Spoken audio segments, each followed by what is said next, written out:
দেখ দেখ লোকটা কিভাবে দেখছে। আমাদের স্বামীরা এখন বাড়ি নেই, তুমি যাও।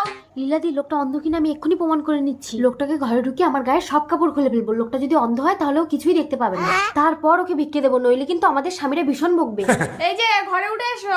কোথায়, কোন দিকে? ভেতরে এসো। এইবার অন্ধের চালাকি ধরা পড়বে। অন্ধ সেজে ভিক্ষা, তার মানে সত্যিই অন্ধ। না গো লীলাদি, এর দুটোই লাইট কাটা। ঠিক আছে, এবার আমি একটা পরীক্ষা করে দেখি। এই নাও ভিক্ষা দিলাম। এই, তুমি আমার ব্যাগ থেকে চাল তুলে নিলে কেন? তুমি কি আন্দাজে বলছো নাকি? আন্দাজে কেন বলবো, আমি নিজের চোখে দেখেছি। তুমি চোখে দেখতে পাও? হ্যাঁ।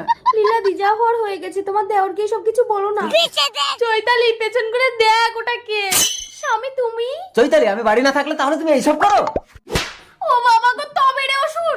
স্বামী যখন অসুরের রূপ ধারণ করে, বউ তখন নিজের হাতে খোঁচা মেরে তাকে বধ করে।